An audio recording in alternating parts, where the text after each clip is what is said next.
నమస్కారం. Hi hello welcome to news 9 TV Telugu. లోకమంతా కొత్త ఏడాది సంబరాల్లో ఉంది. నిన్న రాత్రి కేక్లు కట్ చేసి బాణసంచా కాల్చి రేపటిపై కొత్త ఆశలతో నిద్రపోయారు. కానీ ఆ గిరిజన గూడెంలో మాత్రం కొత్త ఏడాది సూర్యుడు చీకట్లను మోసుకొచ్చాడు. నూతన సంవత్సరం అని కూడా చూడకుండా గడ్డకట్టే చలిలో పేదవాడి గూడును రేవంత్ సర్కార్ కూల్చేసింది. మోయినాబాద్ పెద్ద మంగళారంలో బుల్డోజర్లు గర్జించాయి. పిల్లా పాపలు ముస్లిం ముతక అనే కనికరం లేకుండా గిరిజనులను రోడ్డున పడేశారు.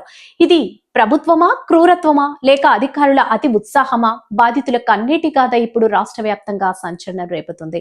రంగారెడ్డి జిల్లా మోయినాబాద్ మున్సిపాలిటీ పరిధిలోని పెద్ద మంగళారం రెవెన్యూ సర్వే నెంబర్ 210, 11, 12లో విషాద ఘటన చోటు చేసుకుంది. 16 ఎకరాల భూమిలో నివసిస్తున్న 50 గిరిజన కుటుంబాలు కలల సౌధం ఒక్క నిమిషంలో కూలిపోయింది. ఉమ్మడి మహబూబ్ నగర్ జిల్లాకు చెందిన వీరంతా కూలీనాలి చేసుకునే నిరుపేదలు.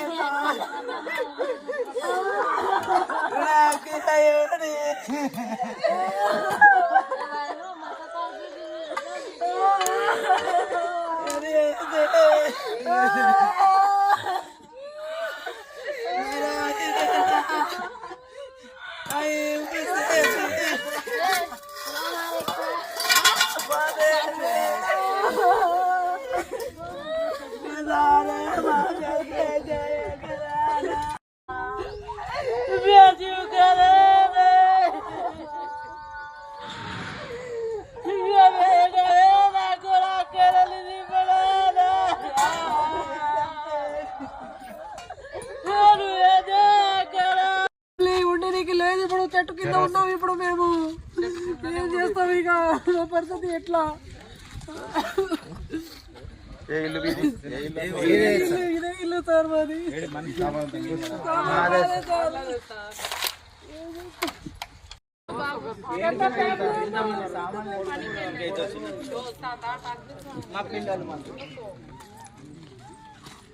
సార్ చెప్పండి సార్.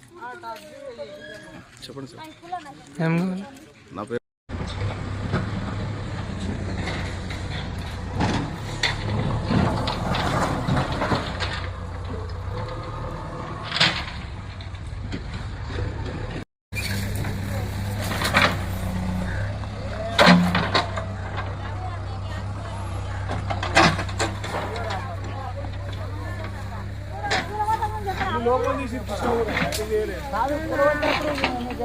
ఇంట్లో మేము తీయలే.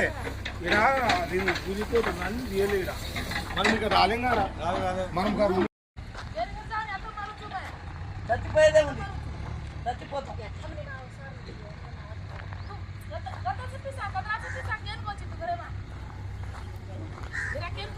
చెప్పండి మైసే దాకా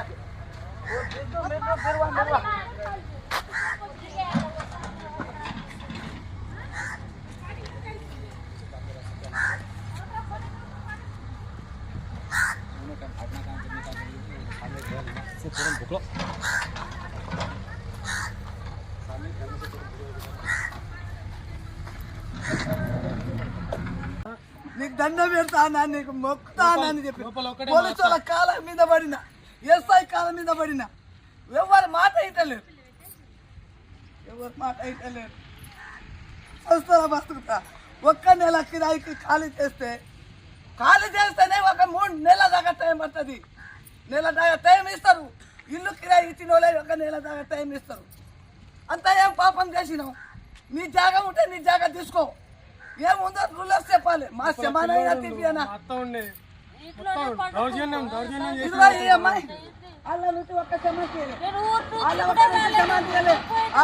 ఒక్క శమాన్ ముట్టలే.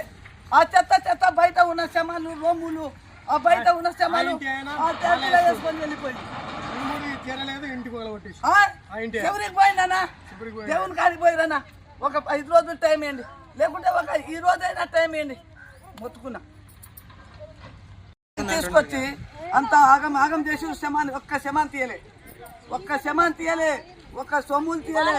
అన్ని ఆగం ఉన్న భూమిలో అమ్ముకొచ్చినాం.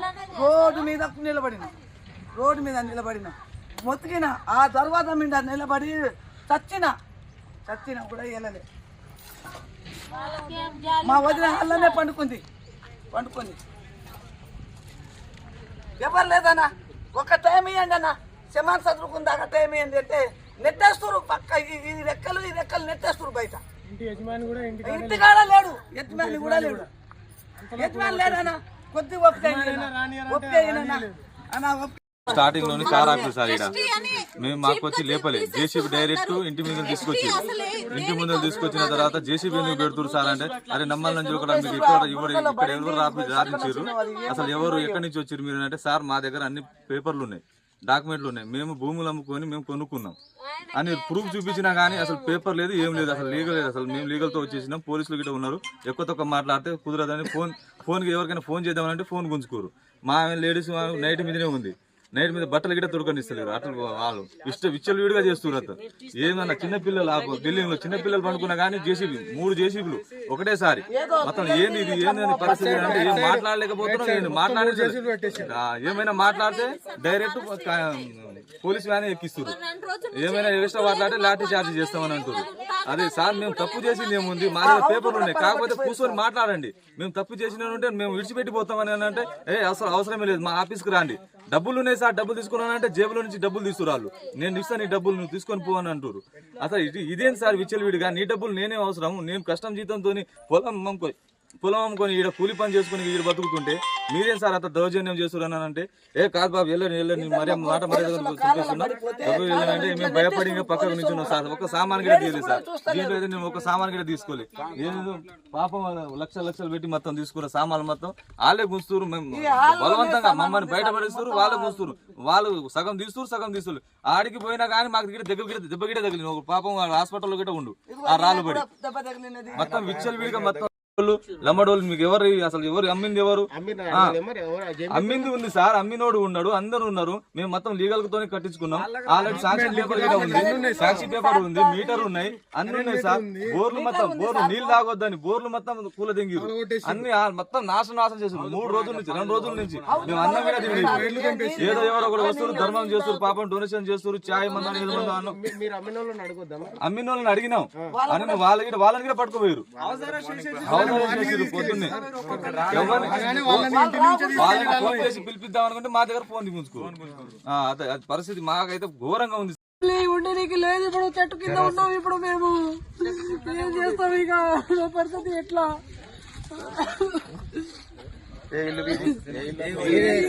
ఇల్లు సార్ మాది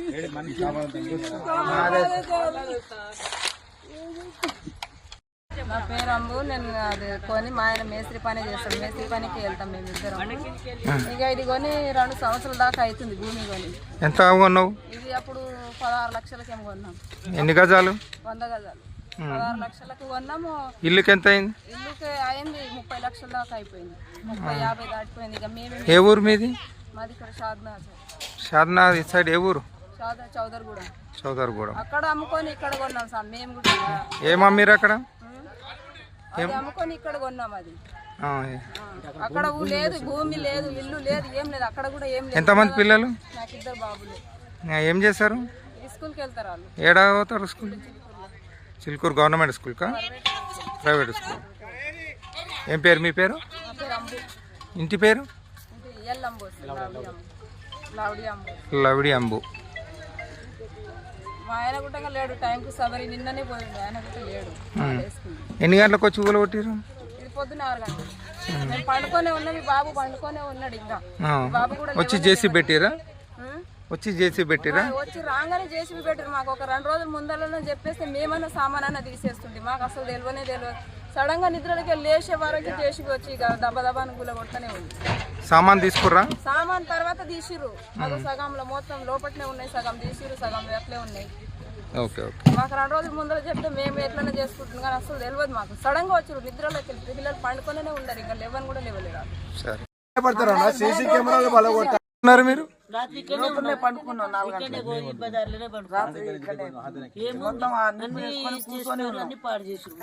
మొత్తం పగల దింగిరు మొత్తం పాములు కూడా దిప్పియలేదు సార్ మాకు దుప్పట్లు తీయలేదు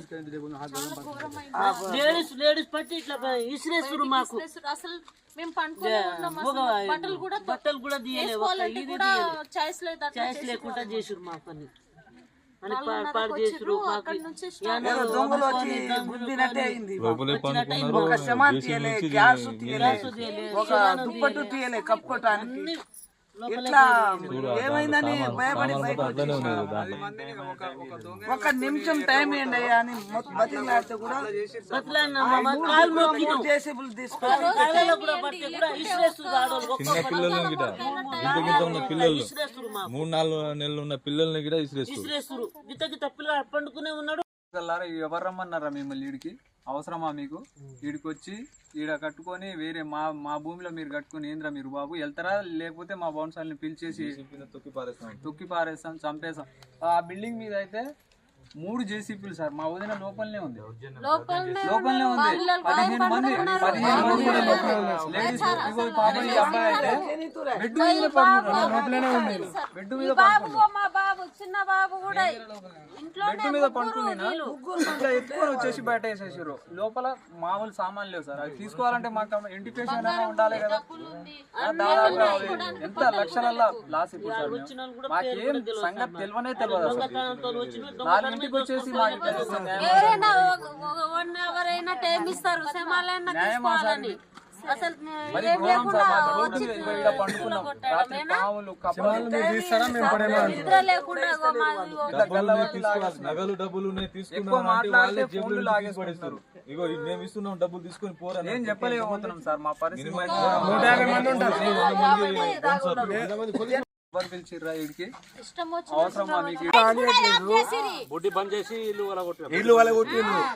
అది ఉదయం 4 గంటలకు వచ్చేసి ఎవరు అలా వచ్చి మన పోలీసు వాళ్ళ బందోబస్తు మీద అందులోపల ఏది వాళ్ళు బౌన్సర్లు 60-70 మంది బౌన్సర్లను పట్టుకొని వచ్చిండ్రు. 4 జేసీపీలు అన్న. ప్లాటు దొంగతనంగా మేము చేయించుకుంటే ఒక ప్లాట్ ఫేక్ అవుతుంది. ఒక ప్లాట్ ఫేక్ అయితే 16 ఎకరాల లోపల ఇంతమంది ప్లాట్సా? ఒకటి కాదు, 2 కాదు, ఒక డబుల్ రిజిస్ట్రేషన్ అనేది ఒకటి అవుతుంది, ఇంకోటి అవుతుంది. ఇన్ని గానం అవుతాయా గలంతు? చేసుకొని రూపాయి కూడా పెట్టి కరోనా టైం లోపల అడుక్కు తిని దానికంటే ముందు కట్టుకున్న పైసలు ఇచ్చినాము. 1 కాదు, 2 కాదు, లక్షల రూపాయలు, 25 లక్షల రూపాయలు పెట్టి కొన్నాము. ఇప్పుడు ఏం తెలియనట్టుగా వచ్చేసి ఒక్క రాత్రి లోపల భూకంపాలు వచ్చినట్టుగా ఏదో సునామీ వచ్చినట్టుగా తీసి పడేసి వెళ్ళిపోయినారు. దీనికి బాధ్యులు ఎవరేమనేది అనేది కూడా చెప్పడానికి పర్సన్ అయితే చిన్న చిన్న పిల్లలకు పెట్టుకొని ఏదో బాధపడి తాటిపత్రి వంటలు చేసుకున్నాం అనుకున్నాం. చుప్పుడు కట్టుకొని ఎట్లా చూసుకొని కూలినా తమ సొంత ఊళ్ళలో ఉన్న కాస్త భూమిని అమ్ముకొని ఆ పైసలతో ఇక్కడ ప్లాట్లు కొనుగోలు చేశారు. కొత్తేడాదిలో కొత్త ఆశలతో బతుకుదామనుకున్న వారికి అధికారుల రూపంలో మృత్యువు ముంచుకొచ్చింది. ఎలాంటి ముందస్తులు నోటీసులు ఇవ్వకుండా, కనీసం సమాచారం కూడా లేకుండా తెల్లవారుజామునే భారీ పోలీసు బందోబస్తుతో రెవెన్యూ అధికారులు బుల్డోజర్లను మోహరించారు. నిద్రపోతున్న వారిని నిద్రలోనే ఆపి ఆడవాళ్లు అని కూడా చూడకుండా బలవంతంగా ఇళ్ల నుంచి బయటకి ఈడ్చి పడేశారు. సార్, ఈ రోజే కొత్త సంవత్సరం, మా ప్రాణాలు తీయకండి అని ఆ గిరిజన మహిళలు పోలీసుల కాళ్ళు పట్టుకొని దండం పెట్టినా ఎవరూ కనికరించలేదు. గడ్డ కట్టే చలిలో పసి పిల్లలు వణికిపోతుంటే వారు పడుతున్న మంచాలని బుల్డోజర్లతో తొక్కించారంటూ బాధితులు ఆవేదన వ్యక్తం చేస్తున్నారు. కనీసం ఇంట్లోని బియ్యం గిన్నెలు, బట్టలు, రేషన్ కార్డులు కూడా తీసుకునే సమయం ఇవ్వలేదని, ఉన్న ఆస్తి పోయే, కట్టుకున్న ఇల్లు పోయే అని లబోదిబోమంటున్నారు. ఏమైనా మాట్లాడితే లాఠీ చార్జ్ చేస్తామని పోలీసులు బెదిరించారని బాధితులు ఆరోపిస్తున్నారు. చలికి తట్టుకోలేక వృద్ధులు ప్రాధేయపడినా అధికారులు మాత్రం నిర్దాక్షిణ్యంగా తమ పని కానిచ్చేశారు. నూతన సంవత్సర వేడుకల వేళ పేదవాడికి ఇంతటి ఘోరమైన బహుమతి ఇస్తారా అని గిరిజన సంఘాలు మండిపడుతున్నాయి. రేవంత్ రెడ్డి ప్రభుత్వం ప్రతిసారి లంబాడాలనే టార్గెట్ చేస్తుందన్న విమర్శలు ఇప్పుడు సర్వత్రా వినిపిస్తున్నాయి. అక్రమ నిర్మాణాల పేరుతో కేవలం పేద గిరిజనుల ఇల్లే అధికారులకు కనిపిస్తున్నాయా? పక్కనే ఉన్న పెద్ద పెద్ద ఫామ్ హౌస్లు, విల్లాలు అధికారులు కంటికి ఆరడం లేదా అని బాధితులు ప్రశ్నిస్తున్నారు. చట్ట ప్రకారం నోటీసులు ఇచ్చి విచారణ జరపాల్సిన అధికారులు దొంగచాటుగా తెల్లవారుజామున రావడం వెనుక ఆంతర్యమేమిటి? తమ రక్తాన్ని దారబోసి కట్టుకున్న ఇళ్లను కూల్చివేయడం అంటే వారి జీవితాలను నాశనం చేయడమేనని మేధావులు అభిప్రాయపడుతున్నారు. నూతన సంవత్సరాన్ని సురక్షితంగా జరుపుకోవాలని చెప్పే ప్రభుత్వం అదే రోజున వందలాది మందిని నిరాశ్రయులను చేయడం ప్రజాస్వామ్యమా? అని నిలదీస్తున్నారు. మొత్తానికి పెద్ద మంగళారం గిరిజనుల కన్నీటి చుక్కలు కొత్త ఏడాది వేళ సమాజానికి మాయని మచ్చగా మారాయి. ఆకాశమే హద్దుగా వేడుకలు జరుపుకుంటున్న లోకంలో ఆకాశమే నీడగా ఆ 50 గిరిజన కుటుంబాలు ఇప్పుడు రోడ్డుపై మిగిలిపోయాయి. ఇప్పటికైనా ప్రభుత్వం స్పందించి ఆ కుటుంబాలకు న్యాయం చేయాలని, బాధ్యులైన అధికారులపై చర్యలు తీసుకోవాలని రాష్ట్ర వ్యాప్తంగా డిమాండ్ వ్యక్తమవుతుంది. లేని పక్షంలో ఈ బుల్డోజర్ పాలనకు వ్యతిరేకంగా పోరాటం ఉధృతం చేస్తామని బాధితులు హెచ్చరిస్తున్నారు. ఇలాంటి మరిన్ని ఆసక్తికరమైన వార్తల కోసం చూస్తూనే ఉండండి. మన ఛానల్ని ఇప్పుడే సబ్స్క్రైబ్ చేయండి. జై హింద్.